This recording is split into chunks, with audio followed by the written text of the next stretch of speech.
चलिए, good morning friends. जैसा कि हमने पिछले वीडियो में आप लोगों को पढ़ाए थे कि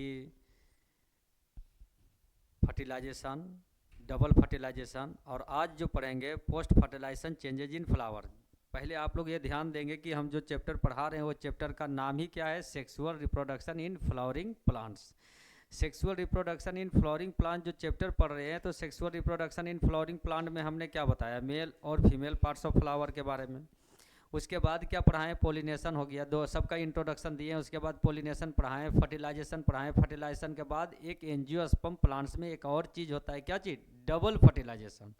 और डबल फर्टिलाइजेशन के बारे में भी हमने डिस्कस किया, डबल फर्टिलाइजेशन। और आज जो टॉपिक डिस्कस करने जा रहे हैं आप लोगों के सामने, वो क्या है, post fertilisation changes in flower, यानी फर्टिलाइजेशन के बाद फ्लावर में क्या क्या बदलाव आता है।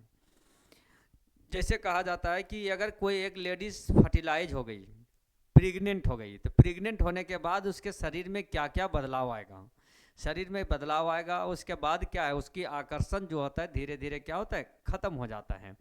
और बदलाव क्या आता है, सेक्सुअल आकर्षण, एट्रैक्टिव पार्ट्स खत्म हो जाता है। बाकी वो डेवलपमेंट्स होता है, एम्ब्रायो डेवलपमेंट, जायगोट एम्ब्रायो और फ्यूटस के डेवलपमेंट्स होता है। फिर उसके बाद की प्रक्रिया शुरू हो जाता है वो, जिसे हम लोग कहा जाता है गेस्टेशन पीरियड। उसी तरह से फ्लावर में post fertilisation changes in flower, flower में क्या बदलाव आता है। तो पोस्ट फर्टिलाइजेशन, तो जैसे भी बाइसेक्सुअल फ्लावर है उसमें क्या बदलाव होगा, तो उसमें मेल पार्ट भी होता है, फीमेल होता है। तो मेल पोलिनेट कर दिया, तो मेल का कोई रोल है नहीं है। अब बेटा तो वो तो फर्टिलाइज हो गया, बाप बनने वाला, कमाइल तो जाएगा ही, तैसे वो ऑटोमेटिक फ्लावर में झड़ जाता है। समझ में। तो यहाँ मेल का रोल खत्म हो जाता है। उसके बाद क्या होता है, काइलेक्स का कोई रोल है नहीं, कोई रोल नहीं है, तो वो भी झड़ जाता है। कोरोला का कोई रोल है, जो आकर्षित करने का काम किया है, पोलिनेट करने के लिए, जिसमें कहते हैं कि बहुत सुंदर फूल खिला हुआ, क्या उसको आकर्षण करने का कोई रोल है। आपको लेडीज़ प्रेग्नेंट हो गई, तो प्रेग्नेंट हो गया तो खूब लिपस्टिक लगाएगी, फेस वॉश करेगी, एकदम पूरा क्रीम पाउडर लगाएगी, तो कोई फायदा नहीं। उसका माइंड जो होता है पिट्यूटरी ग्लैंड, वो सेक्सुअल के लिए आकर्षित ही नहीं करेगा, अट्रैक्ट नहीं करेगा। मेल को वो आकर्षित करने का, कोई रुझान करने का उसके पास कोई भी तरीका, क्योंकि वो क्या हो गया, फर्टिलाइज हो गया, प्रेग्नेंट हो गया। जैसे कहा जाता है कि अगर आपको भूख लगा हुआ है तो आप खाना के लिए आकर्षित करेंगे, लेकिन क्या होता है कि आपका पेट भर गया है, और पेट भरने के बाद आपको खाना के लिए आकर्षित किया जाएगा, कितना खाना खाता है, अरे कितना खाना आप खाएंगे नहीं, पेट में जगह ही नहीं है। समझ में।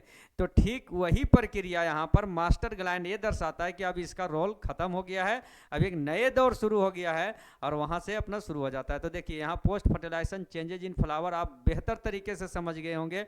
आपको हमने जूलॉजी से भी एक दो एग्जाम्पल दे दिए हैं, बॉटनी से भी एग्जाम्पल दे दिए, यानी कि सारा पार्ट का आकर्षण जो होता है वो खत्म हो जाता है। जिसका जिसका रोल खत्म हो गया फर्टिलाइजेशन के बाद, उसका कोई रोल नहीं है। समझे।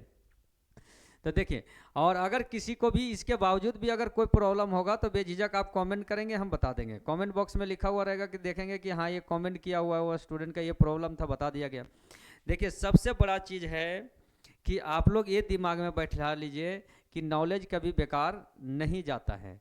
अगर आपको पढ़ाई करनी है बेहतर तरीके से, ढंग से, तो आप दूरी रह करके भी लोग अच्छे पढ़ाई कर लेता है और बेहतर तरीके से समझ जाता है। तो ठीक उसी प्रकार से क्या है कि अगर आप पढ़ रहे हैं तो दूरी बना हुआ है, लेकिन ऑनलाइन से भी आप पढ़ लेंगे। और नहीं पढ़ने वाला तो ऑफलाइन में, बहुत ऐसे स्टूडेंट है जिसको आपको एग्जांपल देंगे कि पढ़ा रहे हैं हम ऑफलाइन क्लास में, पता चला कि साला मोबाइल चला रहा है, उसको जब बोल रहे हैं तो वो मानता ही नहीं, कहते हैं। बहुत सारे स्टूडेंट टेस्ट लेंगे तो पता चला दो चार गो आता है, तो क्या कर रहा है वो, तो केवल वो दिन काटने का काम कर रहा है, देखसी से पढ़ा, कितनों डांटो बोलो कोई फर्क नहीं पड़ता है। समझ में। जब तक खुद की माइंड जो है खुद सिंसियर नहीं होता है, तो उसको पेरेंट्स पैसा दे दिया है, जाता है घूमता है, हाँ सर कुछ कम नहीं होगा, हाँ सर वहाँ पढ़ना है, हाँ वहाँ समझना, कोई टोकने बोलने वाला नहीं है, बिना पेंदी का लोटा है। समझ में। कम से कम आप हैं, अगर आप सिंसियर हैं तो घर से भी पढ़ लेंगे, नहीं सिंसियर है तो बाहर में भी कोई गुजारा नहीं होगा। बाहर में भी हैं तो रह करके भी स्टूडेंट फेल कर जा रहा है, पढ़ नहीं पा रहा है, अच्छे से रिजल्ट परफॉर्मेंस नहीं है। समझ में। तो ये डिपेंड स्टूडेंट पर करता है कि हम किस तरीके से सोच रहे हैं, हमको भविष्य में क्या करना है, हमें भविष्य में क्या बनना है, हमको किस लेवल पर मेहनत करना है, किसके लिए मेहनत करना है, खुद के लिए मेहनत करना है। पेरेंट्स अगर नहीं पढ़ाता तो क्या कर लेता, पेरेंट्स पैसा दे रहा है, अगर नहीं पढ़ाएगा तो क्या कर लेगा से बताइए। तो पेरेंट्स पैसा दे रहा है कि ताकि हमारे बाल बच्चे हमसे बेहतर जिंदगी जिए और आने में बुढ़ापा में थोड़ा सहारा करे, लेकिन खुद का भी नहीं चलेगा तो कहाँ से देगा वो। तो ऐसी सिचुएशन में वो अभी जवानी होता है, जवानी जैसे कहता है ना, चालाकी 4 दिन, बाकी ईमानदारी ज़िंदगी भर चलता है। तो ठीक उसी प्रकार से अगर आप चालाकी चल रहे हैं कि पेरेंट्स का पैसा है, हम नहीं पढ़ेंगे, हम जवान है, जिम ज्वाइन कर रहे हैं, इधर घूम रहे हैं, कपड़ा लत्ता लन फंद है, तो दिखावे के लिए आप कर रहे हैं, तो ये 4 दिन की है, जो आप पूरे तरीके से आप उसको पूरे लाइफ में सक्सेस को नहीं बना सकते, सक्सेस पॉइंट को नहीं इन्वॉल्व कर सकते उसमें। चलिए, तो आज हम लोग पढ़ा रहे हैं किसका, पोस्ट, कहता आज हम जो पढ़ाएंगे वो post fertilisation changes in flower. तो यहाँ देखिए post fertilisation changes in flower, flower में क्या बदलाव आता है इसके बारे में जानते हैं। तो देखिए यहाँ क्या कर रहा है कि after double fertilisation, double fertilisation के बाद, डबल फर्टिलाइजेशन के बाद जो होता है the flower begins to loss its attraction, यानी फ्लावर जो होता है begins to loss its attraction, अपना आकर्षण खोना शुरू कर देता है। एट्रैक्शन मीन्स क्या होता है, आकर्षण, क्या हो जाता है, आकर्षण कहा जाता है, आकर्षण खोना, आकर्षण जो होता है, जो कहते हैं अट्रैक्टिव होता है, वो आकर्षण खोना शुरू कर देता है। क्या चीज, begins to loss its attraction, कहता है द काइलेक्स, काइलेक्स कहता है, काइलेक्स हो गया, क्रोला हो गया, स्टेमिन मेल पार्ट हो गया, एंड स्टाइल हो गया, आइदर फेल या विदर अवे, या तो वो झड़ जाएगा या तो उड़ जाएगा वो।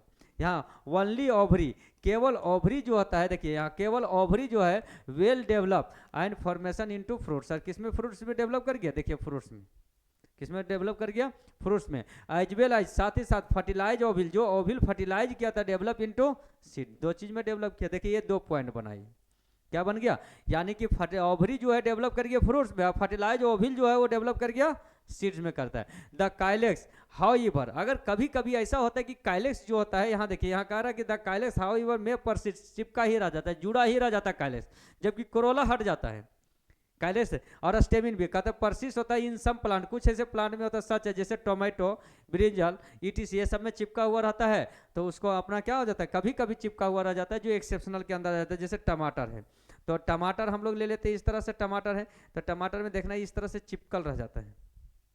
इसी तरह से बैगन का भी ले लेंगे तो बैगन में भी देखिएगा कि इस तरह से चिपकल रहेगा पॉइंट में, कभी कभी रहता है, किसी किसी में चिपका हुआ रहता है, तो ये सब के अंतर्गत आ जाता है, ये सब जो है समझ में, तो ये सब जो है ये रहता है। देखिए टोमेटो ब्रिंजल में लिख दिए, जो क्या चीज चिपका हुआ रहता है, काइलेक्स, बाकी सब झड़ जाता है, कोरोला वगैरह सब झड़ जाता है। तो post fertilisation changes in flower में समझ में आ गया कि क्या क्या डेवलप कर रहा है, क्या क्या उसमें हट जा रहा है। चलिए नेक्स्ट टॉपिक हम लोग आ जाते हैं, अब नेक्स्ट टॉपिक के बारे में डिस्कस करते हैं।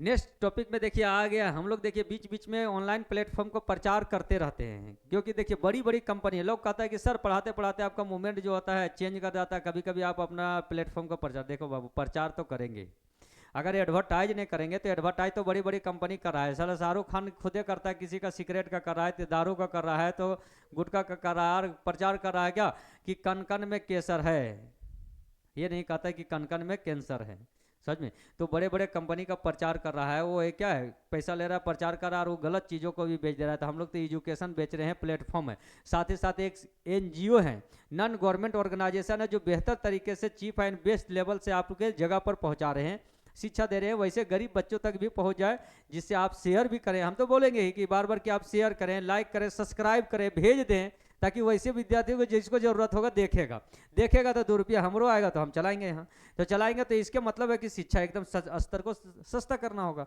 अगर नहीं सस्ता, अगर शिक्षा के स्तर को कर रहे हैं तो गवर्नमेंट से पूछिए, 18% जीएसटी ठोक दे रहा है, तो 18% जीएसटी आप लीजिए जाकर के, एगो पेन मिलता था 5 रुपया में, मिलने लगा है 7 रुपया में, आपको खरीदना ही पड़ेगा, समझ में। अब वहां पर साधन को कैसे अपनाएगा, अब किताब खरीदना था तो स्टूडेंट को एक भी नहीं, किताब खरीद रहे थे 200 रुपया में, पता चला कि वो 200 रुपया में 18 दूनी 36 रुपया जीएसटी ठोक दिया है, लो स्टूडेंट किताब है। तो अब साधन ऑनलाइन आ गया, तो हम लोग क्या है कि इसको डायरेक्ट सेलिंग में अपना दिए हैं कि अब स्टूडेंट का एक और भी बहुत बढ़िया सुविधा हो गया। क्या सुविधा हो गया कि किताब दे दिया है एकदम, क्या 18 दूनी 36% ठोक दिया किताब में, साला किताबें खरीदना बंद कर देगा, लोग डाउनलोड कर लेगा, परमानेंट रहेगा, जॉब खत्म हो गया, पब्लिशर खुद ही अपना मरना शुरू कर देगा, समझ में, समझ में। तो ये कहता है कि गवर्नमेंट इस सिस्टम को लागू कर रहा है, तो अगला पब्लिक एक नए नए सिस्टम को लेकर के आ जाएगा, तभी सरकार जो होता है कि ये जीएसटी को सिस्टम को हटाएगा, जबकि एजुकेशन सिस्टम को फ्री करेगा, तभी एक सिस्टम जो होता है जनरेट कर पाएगा। और सरकार नहीं चाहता है कि शिक्षा फ्री हो, इसलिए, क्योंकि अगर शिक्षित हो जाएगा तो कहेगा कि वोट देने नहीं जाएगा, लोग कहेगा कि वोट देंगे तो हम सिलेक्शन करेंगे धर्म के नाम पर। कहता है भगवान कनकन में है, कनकन में है, कनकन में अगर भगवान है तो फिर लोग मंदिर मस्जिद गुरुद्वारा चर्च में क्यों जाते हैं पूजा करने, वो एक शांति प्लेस है, स्थान है जहाँ पर लोग जाते हैं। अब उसको धर्म के नाम पर अपने वोट ले रहा है और वो रोटी सेक रहा है जाके दिल्ली में, घूर रहा है एकदम पूरा बड़े बड़े गाड़ी में, सुविधा में। तो वैसी चीज़ों को नहीं, वो चाह रहा है कि जब तक पब्लिक बेवकूफ़ रहेगा, जब तक पब्लिक को गरीब रहेगा, तब तक हमारी रैली में आएगा, जब तक हमारे पास है तब तक नौकरी का लालच देंगे। जब उसको जॉब खुद मिलने लगेगा, प्राइवेट सेक्टर इतना ज़्यादा डेवलप कर जाएगा, कंपनी आ जाएगा, इतनी सारे डेवलप कर जाएगा कि गवर्नमेंट से ज़्यादा प्राइवेट में कमाने लगेगा, तो वैल्यू नहीं देगा। आज लोग कहते हैं बम्बई दिल्ली तरफ जा रहा है कि मुंबई में जा रहा है लोग कमाने, गोवा में जा रहा है या विदेश जा रहा है कमाने के लिए, तो वहाँ क्या सरकारी नौकरी मिल रहा है। लेकिन एक प्राइवेट सेक्टर में भी इतनी सारा इंडस्ट्रियल है, प्रोडक्ट है, इतने सारे कंपनी बना हुआ है कि वहाँ पर जाकर के होटल है और भी बहुत सारे हैं, सिस्टम है, सेक्टर डेवलप किया है कि ताकि वहाँ पर जाकर के एक आम आदमी भी पढ़ा लिखा है तो जाकर के वहाँ क्या है कि काम कर रहा है, तो इधर का सरकारी नौकरी से बेहतर कमा ले रहा है, तो कमा ले रहा है तो आखिर वहाँ रोजगार का खान है, वो निकाल रहा है ना। तो ऐसे सिचुएशन में उसके दिमाग में बैठा ही नहीं कि गवर्नमेंट जॉब करेंगे, गवर्नमेंट जॉब के पीछे नहीं भाग रहा है। लेकिन हाँ, यूपी, बिहार, झारखंड, समझ में, एमपी, ये सब में क्या होता है कि उतना कल कारखाना, फैक्ट्री, कंपनी नहीं है, डेवलप नहीं है, तो यहाँ के लोग जो होता है पढ़ने लिखने के बाद उसके पास ऑप्शन नहीं आता है। जब ऑप्शन नहीं आता है तो वो क्या कहता है कि सीधी सी बात है, या तो हमको मुंबई दिल्ली तरफ कमाने जाना पड़ेगा, या तो फिर क्या करना पड़ेगा, उसको सरकारी धरना डालना पड़ेगा सरकारी नौकरी के लिए, इसीलिए सरकार और उसका बेहतर फायदा उठाते हैं, समझ में। लेकिन अगर यहीं पर आ जाता है कल कारखाना, फैक्ट्री सब आ जाएगा, कंपनी आ जाएगा, अपने आप में वो टैलेंट, टेक्निकल सब सारा सिस्टम डेवलप कर जाएगा, तो ऑटोमेटिक वो खत्म हो जाएगा। वो कहेगा कि दूत इतना वेट करते रहेंगे, 4 साल ग्रेजुएशन कर रहे हैं, 4 साल ग्रेजुएशन करते करते तो हम 30,000 से 40,000 का जॉब करने लगे, डे नाइट शहर बन जाएगा, कुछ दिन में जॉब कर रहा है तो कोई रात में जॉब करने लगेगा, तो डबल शिफ्ट पर चलने लगेगा। मेहनत तो करना पड़ेगा, बिना मेहनत का कुछ नहीं होता है, समझे। अब यहाँ पर देखिए, अब आ गया, देखिए इसी तरह से हम लोग मेहनत कर रहे हैं। क्यों मेहनत कर रहे हैं? क्योंकि जा रहे हैं कि आज न कल डेवलप करेगा तो ऑनलाइन प्लेटफॉर्म पर भी हम लोग पैसा कमा लेंगे।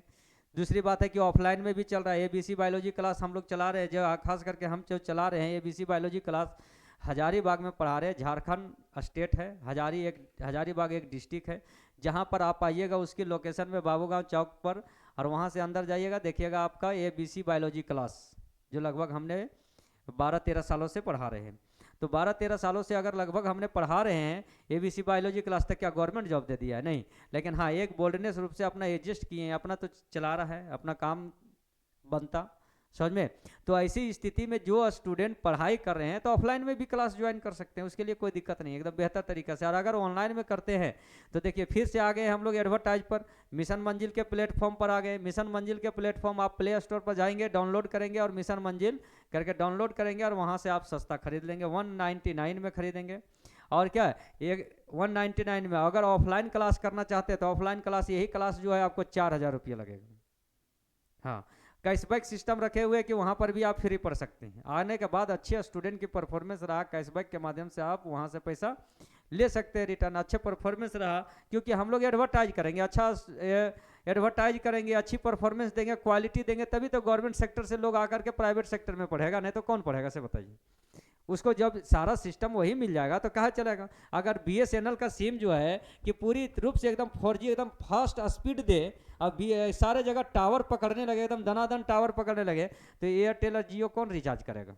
करेगा ही नहीं। लेकिन वो जान रहा है कि गवर्नमेंट सेक्टर को इतना डैमेज करेंगे कि प्राइवेट सेक्टर ऑटोमेटिक उठेगा, रोजगार है, प्राइवेट सेक्टर को लेकर के चल रहा है। तो ठीक उसी तरह से है, अगर किसी के पास अगर असुविधा हो रही है कि अगर पढ़ने के लिए आने के लिए, या गरीब बच्चे हैं, तो अपना ऑनलाइन से वहीं से पढ़ाई कर सकते हैं घर बैठे। और अगर ऑफलाइन में आना चाहते हैं तो आ सकते हैं। अगर कोई स्टूडेंट दूसरे कोचिंग में ज्वाइन किए तो भी ऑनलाइन प्लेटफॉर्म ले लीजिए, आपको डबल प्लेटफॉर्म के माध्यम से ही नॉलेज बढ़ेगा। लेकिन पढ़ाई कीजिए, क्योंकि शिक्षा ही एक ऐसी चीज है, एजुकेशन सिस्टम, जिसको कोई नहीं चोरी करेगा, कोई नहीं ठगेगा। अब आ जाते हैं development of endosperm. Developments of endosperm के बारे में जानते हैं। इंडोस्पर्म जब डेवलप करता है तो क्या होता है, देखिए इंडोस्पर्म के डेवलपमेंट्स के बारे में। तो इंडोस्पर्म जब डेवलप करता है तो इसी को हम लोग इंडोस्पर्म को क्या कह देते हैं? जूस। क्या कह देते हैं? जूस कहते हैं। इंडोस्पर्म कैसे डेवलप करता है? तो फर्टिलाइजेशन के बाद, डबल फर्टिलाइजेशन के बाद इंडोस्पर्म डेवलप करता है। इंडोस्पर्म क्या करता है, तो जैसे कहा जाता है माँ के गर्भ के अंदर बच्चा होता है, तो उसी को कहते हैं इसमें जायगोट। जायगोट कहते हैं, जायगोट से इम्ब्रायो बनता है, इम्ब्रायो से क्या बन जाता है? सीड। और ये सीड को जो होता है न्यूट्रिशन प्रोवाइड करने का काम करता है। कौन? इंडोस्पर्म। इंडोस्पर्म ही जो है ये न्यूट्रिशन प्रोवाइड्स करने का काम करता है, नॉरिशमेंट, पौष्टिक कारक आहार देने का काम करता है। देखिए इन एंजियोस्पर्म, एंजियोस्पर्म में one of the male gamete, एक मेल गेमिट जो होता है फ्यूज करता है विद द एग के साथ करता है टू फॉर्म जायगोट, क्या बना देता है, जायगोट बनाता है। And this process is called, इसी को साइनगेमी कहते हैं, यानी फर्टिलाइजेशन को ही हम लोग किस नाम से जानते हैं, साइनगेमी कहते हैं। क्या कह देते हैं, साइनगेमी। देखिए यहाँ साइनगेमी फर्टिलाइजेशन का ही दूसरा, जो हमने पिछले वीडियो में बताए थे कि यहाँ आप देखिएगा गौर से, प्रत्येक सेक्शन के वीडियो को आप देखते जाएंगे, समझ में आते चला जाएगा ऑटोमेटिक। अगर कहीं कंफ्यूजन हो तो कमेंट कर देंगे, आपको बता दिया जाएगा।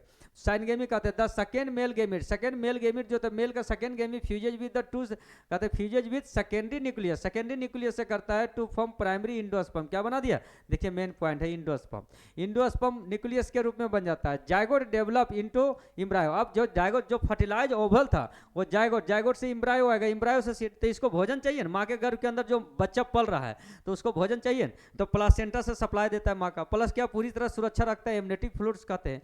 तो ठीक उसी प्रकार से जब सीड है तो अंदर वही बच्चा है और चारों तरफ से घिरा हुआ है, तो क्या घिरा हुआ है, इंडोस्पर्म, क्या घिरा हुआ है, इंडोस्पर्म। ही इंडोस्पर्म नॉरिशमेंट प्रोवाइड करता है, कहते हैं विटामिन है। अगर कोई आदमी हॉस्पिटल में भर्ती होता है तो क्या लेके जाते हैं, मार भात लेकर के जाते हैं, रोटी सब्जी लेकर जाते हैं, नहीं, कोई मिलने के लिए जाता है रिलेटिव लोग तो क्या लेकर के जाता है, फ्रूट्स लेकर के जाता है। क्या लेकर जाता है, फ्रूट्स। तो फ्रूट्स आखिर क्यों लेकर के जाते हैं, फ्रूट्स में क्या होता है, तो आखिर फ्रूट्स जो हम लेकर के जाते हैं, फ्रूट्स में विटामिन होता है, विटामिन क्या करने का काम करता है, हमें जो होता है प्रोटेक्शन देता है, एंटीबॉडीज का काम करता है, बीमारी से लड़ने का काम करता है, एक ताकत देता है, सुरक्षा, विटामिन, समझ में। और हमारी बॉडी के हर ऑर्गन्स को मेंटेनेंस करता है कौन, फ्रूट्स, जिसे विटामिन कहते हैं। हर प्रकार के विटामिन होता है, उसमें मिनरल्स भी होता है, समझे, हर प्रकार के न्यूट्रिशनल वैल्यू जो होता है वो फ्रूट्स में मिल जाएगा आपको। तो जब फ्रूट जो होता है तो मिलने, तो इसीलिए फ्रूट्स में जो होता है एक नॉर्मल फूड से अपेक्षा ज़्यादा विटामिन की मात्रा होता है, जो बीमारी से लड़ने की क्षमता होता है, रिकवर करता है बीमारी को, समझ में। तो ऐसी स्थिति में क्या होता है, फ्रूट्स, फ्रूट्स में जो सीड है वो सीड का क्या रोल है, तो सीड वही बच्चा है, जायगोट है, एम्ब्रायो और सीड बना है। लेकिन जो जूस बना है उसका जूस लेकर के गए, वो जूस क्या है, तो वो जूस किसके लिए बना था, वो अपने बच्चे के लिए तैयार किया था, यानी कि वो जूस जो है वही इंडोस्पर्म है, क्या है, इंडोस्पर्म है, जिसे हम लोग निकाल लेते हैं। जैसे गाय दूध देती है तो किसके लिए देती है, अपने बच्चे के लिए। अगर एक माँ अपना दूध दे रही है तो बच्चे के लिए दे रही है, तो गाय भी तो अपने बच्चे के लिए दे रही है, तो फ्रूट्स भी तो अपने बच्चे के लिए दे रहा है, तो फ्रूट्स का बच्चा कौन हो गया, सीड, सीधी सी बात। लेकिन आदमी जो है सबका जूस पी रहे हैं, गाय का भी है दूध पी रहा है, तो भैंस का भी दूध है, तो इधर पता चला कि क्या है कि फ्रूट्स का भी जूस पी रहे हैं। तो जूस जब पी रहे हैं तो वो जूस हमें विटामिन देता है, वो जूस क्या है, इंडोस्पर्म, जो इसे हम लोग लैटिन में इंडोस्पर्म कह देते हैं, जो फॉर्म करता है। आप देखो इंडोस्पर्म क्या करता है, तो माँ के गर्भ के अंदर बच्चा होता है तो उसको मेंटेन करता है, तो माँ के गर्भ के अंदर कौन बच्चा है, सीड, जो धीरे धीरे डेवलप करके फाइनल क्या बन गया, सीड। जैसे एक आदमी में बेटा बेटी बन के तैयार हो जाता है ना, तो ठीक उसी तरह से सीड बन के तैयार हो जाता है। तो यहाँ देखो nucleus, zygote develop into embryo, primary endosperm, primary endosperm nucleus develop into endosperm, किस में कर देता है, इंडोस्पर्म में करता है, जिसे ट्रिप्लॉइड भी कहते हैं। क्या कहते हैं, ट्रिप्लॉइड। इन इंडोस्पर्म, इंडोस्पर्म में जो होता है ये हाईली न्यूट्रिटिव टिश्यू, क्या हो जाता है, हाईली, जैसे आम का गुद्दा निकाल के खा रहे हैं तो हाईली न्यूट्रिटिव टिश्यू है। जैसे कोई मांस खाते हैं तो प्रोटीन मिलता है, तैसे यहाँ पर क्या मिला, न्यूट्रिटिव टिश्यू हो जाता है, विच प्रोवाइड, जो प्रोवाइड करता है nourishment to the developing embryo, जो डेवलपिंग एम्ब्रायो को नॉरिशमेंट देता है, पौष्टिकारक आहार के रूप में डेवलप करता है। बट इन सम सीड, लेकिन कुछ ऐसे सीड जो होता है वो परसिस्ट ऑफ इंडोस्पर्म, लेकिन कुछ ऐसे सीड है जिसमें परसिस्ट कर जाता है इंडोस्पर्म, यानी उसका जूस जो है वो सीधे सूख जाता है, सीड में ही हो जाता है। तो ऐसे को क्या कहते हैं, इज कॉल्ड, इसे एलोमिनस सीड कहते हैं। क्या कहते हैं, एलोमिनस सीड के रूप में कहा जाता है। एलोमिनस सीड है जैसे पी, मटर, जैसे ग्राम चना, जैसे हम लोग कहते हैं मस्टर्ड प्लांट, सरसों चिपते हैं, तेल निकालते हैं, तो वैसे सीड ही है। जिस सीड के दाना को हम लोग खाने का काम करते हैं वो दाना क्या है, एलोमिनस सीड है। लेकिन जिसके हम लोग दाना को निकाल देते हैं और उसके जूस को पीते हैं वो इंडोस्पर्म है। दोनों तरह से बेनिफिट है, समझ में। लाइक जैसे ड्राई फ्रूट्स एंड ग्रेन्स आ जाता है, क्या आ जाता है, ड्राई फ्रूट्स और ग्रेन, जिसे ग्रेन मीन्स होता है अनाज, और ड्राई फ्रूट जैसे काजू किशमिश ये सब लेते हैं, छुआड़ा वहाड़ा, तो सब जो है वो सब किसके अंदर आ जाता है, एलोमिनस सीड है। कौन सा सीड है, एलोमिनस, यानी उसका इंडोस्पर्म उसी में सोखा हुआ रहता है और उसी के अंदर उसका न्यूट्रिशन वैल्यू बन रहा है, समझे। तो सबसे बढ़िया यहाँ समझ में आ गया ना, एकदम खूब तगड़ा रूप से खाइए एकदम, किसको, ड्राई फ्रूट्स को, काजू किशमिश एकदम गर्दा उड़ा के खाइए, ग्रेन्स अनाज को खाइए। आपको देखिए क्या है कि ताकत मिलेगा, क्या है, जो एनिमल मीट खाते हैं, मुर्गा मछली ये सब खा रहे हैं ना, उससे ज़्यादा आपको यहाँ से ताकत देगा, फिट रहेगा, बॉडी भी तंदुरुस्त रहेगा, समझे। क्योंकि यहाँ पर भी हमें क्या मिल रहा है, हाई लेवल के विटामिन मिलता है। हाँ, प्रोटीन की मात्रा जो होता है, इससे बॉडी फिट रहेगा, आप स्वस्थ रहेंगे, हेल्दी रहेंगे। लेकिन अगर आप मुर्गा मछली रगड़ के खा रहे हैं तो वहाँ प्रोटीन की मात्रा ज़्यादा मिलता है, विटामिन की मात्रा कम होता है। इसीलिए क्या होता है कि लोगों में प्रोटीन ज़्यादा बढ़ने लगता है। और मांस, अगर हम मुर्गा का मांस खा रहे हैं तो उससे हमारा प्रोटीन बढ़ेगा, तो हमारा मांस बढ़ना शुरू हो गया। क्योंकि हर एनिमल में क्या है, प्रोटीन होता है। मांस में, एनिमल मीट में क्या होता है, प्रोटीन की मात्रा होता है। तो कहता है मांस से मांस बढ़े, तो वही मांस बढ़ना शुरू हो जाएगा, आप भी तगड़ा हो जाएंगे, मोटा हो जाएंगे, समझ में। लेकिन हेल्दी नहीं हो सकते। हेल्दी जितना ये रहेगा फ्रूट्स खाने वाले व्यक्ति, उतना एक मीट मछली खाने वाला व्यक्ति हेल्दी नहीं हो सकता है, समझे। तो चलिए यहाँ पर आप लोग क्या है कि डेवलपमेंट ऑफ इंडोस्पर्म के बारे में समझ गए। इंडोस्पर्म का डेवलपमेंट क्या है, कब होता है, आफ्टर फर्टिलाइजेशन। इंडोस्पर्म जो होता है यानी कि सेकेंड मेल न्यूक्लियस और सेकेंडरी न्यूक्लियाई से फ्यूज करने के बाद इंडोस्पर्म होता है, जो विच प्रोवाइड एंड नॉरिशमेंट, क्या करता है, nourishment for the developing embryo के लिए देता है, समझ में। अब ये दो प्रकार से बढ़ जाता है, एक हो जाता है क्या कि एलुमिनस सीड हो जाता है और एक फ्रूट्स में बदल जाता है। अब नेक्स्ट टॉपिक में हम लोग देखते हैं, अगला टॉपिक क्या कहता है। देखिए इम्ब्रायोजेनेसिस किस में आ जाते हैं, इम्ब्रायोजेनेसिस। अब इम्ब्रायोजेनेसिस जब वैसे तरह का सारा प्रक्रिया जब पूरा हो जाता है तो इम्ब्रायोजेनेसिस यानी इम्ब्रायो बनना शुरू हो गया। अब इसके बारे में जानते हैं क्या इम्ब्रायो, कहता है there is a fundamental different in the early stage of development in dicotyledon and monocotyledon seed. यानी कि इस तरह से सीड जो होता है इम्ब्रायो आगे जा करके कितने भागों में बढ़ जाता है, दो। एक हो जाता है मोनोकोटाइलिडोन और एक डाइकोटाइलिडोन, यानी सीड दो प्रकार से बढ़ जाता है। यानी एक हो जाता है जिसमें दो कोट निकलता है, चना का दाना जैसे होता है ना कि दो कोट निकल जाना, इस तरह से दो कोट निकलता है। एक होता है मकई का दाना, एक ही कोट होता है जिसमें एक ही दाना होता है। तो आगे जा करके इम्ब्रायो दो भाग में बढ़ जाता है, कितने भागों में, दो। एक हो जाता है डाइकोटाइलिडोन और एक मोनोकोटाइलिडोन। कह रहा है यहाँ देखिए there is a fundamental different in the early stage. शुरुआती स्टेज में पता चल जाएगा कि ये मोनोकोटाइलिडोन सीड है या डाइकोटाइलिडोन सीड है। जैसे ग्राम्स पी ये सब आ जाता है, डाइकोटाइलिडोन मेज हो गया, मोनोकोटाइलिडोन के अंदर आ जाता है। तो मोनोकोटाइलिडोन और डाइकोटाइलिडोन दोनों का बीच का डिफरेंट जो होता है अर्ली स्टेज में ही पता चल जाता है। The process of development of embryo. लेकिन दोनों का प्रोसेस एक ही है, डेवलपमेंट कर रहा है इम्ब्रायो को फ्रॉम द जायगोट। कहाँ से, जायगोट से आफ्टर फर्टिलाइजेशन। पहले जायगोट बनता है फिर इम्ब्रायो बनता है। तो जायगोट से इम्ब्रायो बनता है after fertilization of a flower. एक फ्लावर की फर्टिलाइजेशन के बाद इसी को कह देते हैं इम्ब्रायोजेनेसिस। क्या कह देते हैं, इम्ब्रायोजेनेसिस। सबसे बढ़िया तगड़ा एकदम आसान तरीका है समझने का, बेहतर तरीके से। चलिए तो आप जो है कि ज़्यादा टॉपिक आप लोगों को बचा भी नहीं है। और नेक्स्ट डे जो होता है कि हम लोग इस चैप्टर के बारे में डिस्कस करेंगे। देखिए ये टॉपिक के बारे में seed and its development, seed और उसके डेवलपमेंट्स के बारे में बताएंगे। फिर सीड एंड इट्स डेवलपमेंट्स में बताएंगे मोनोकोटाइलिडोन के अंदर एक एग्जाम्पल देंगे, डाइकोटाइलिडोन को एक एग्जाम्पल देंगे जो एसजीआरटी फ्लो कर रहा है, और फिर फ्रूट्स बनाएंगे। तो यहाँ पर ये चैप्टर लास्ट कर जाएगा। तो चलिए अभी आप ज़्यादा टॉपिक बचा भी नहीं है, ये चैप्टर लगभग लास्ट कर रहा है। तो कल हम लोग डिस्कस करेंगे seeds and its development. Thanks to all student watching this video and share this video. इस वीडियो को आप शेयर भी करें और देखें भी बहुत तरीके से, ताकि वैसे ज़रूरतमंद है जिसके पास ये पहुंच जाए। चलिए आ जाए तक।